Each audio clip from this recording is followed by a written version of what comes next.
OK, let's do another one. So here's a story for you. So let's say you're browsing the internet, it's a great day, and you see this pop-up. And it says, when you send information to the internet, it might be possible for others to see that information. Do you want to continue? So CS161 users.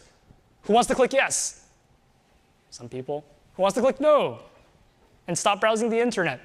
OK, it wasn't most of you, but I think a lot of you said yes. I would also click yes, because I want to keep browsing the internet. And I might even click this little checkbox to say, stop showing me this, because I want to watch my cat video. So really, when you read this, what did you actually read?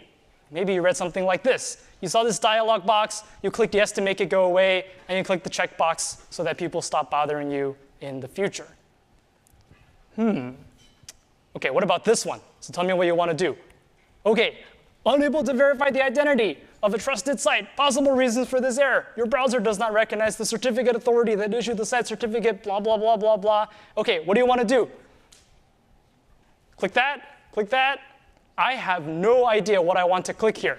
So really, when I'm reading this, what am I reading? I'm reading blah, blah, blah, blah, blah, geek speak, incomprehensible information. How do I make this thing go away so I can keep browsing the internet? So when I see something like this, forget us. Think about the average internet user, like your really old grandma, grandpa who doesn't know how to use the internet. How the heck are they going to navigate this message? So the takeaway here is we have to consider human factors. And we have to make our systems usable for humans, and not just people who can read whatever the heck this is.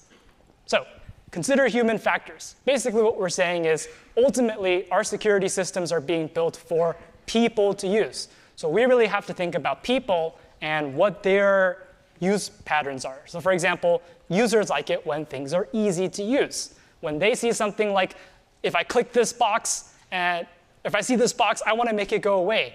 Well, it doesn't matter how secure the system is. If the user just clicks the box and makes it go away, well, then your system didn't provide any security.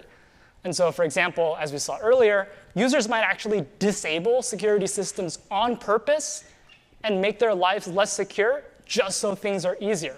Or maybe they don't know how to read the message. They just disable the thing by accident. And so often, we'll even see attacks that are called social engineering attacks, where we try to exploit other people's trust to attack them. So they don't know we're being malicious, and we try to trick them. So ultimately, it comes down to people. And in fact, it also comes down to people on the other end. So we as programmers, we also have to program with users in mind. We are also humans. We're going to make mistakes. And it's important that we use tools that catch us when we make mistakes. And there are certain tools, like C, that don't catch us when we make mistakes. And so if we use those tools, well, then things are going to be more dangerous. So ultimately, we want to use tools that are foolproof, that are easy for users to use. Because if it's not easy to use, well, then users are not going to use them. So here's another example over here. This thing is called the security key. Basically, what you do is you plug it in your computer, and it has a secret key on it. More about this later in the class. But do you know why they designed it like this? Why is it a piece of plastic that looks like this? I mean, it could have been shaped like anything. So why does it look like that?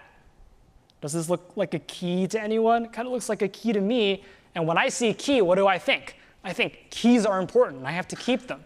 So what's kind of cool is when they designed this, they made it look like a key on purpose. Because all of us as humans, we already know that when someone hands me a key-shaped object, I should probably keep that thing secure.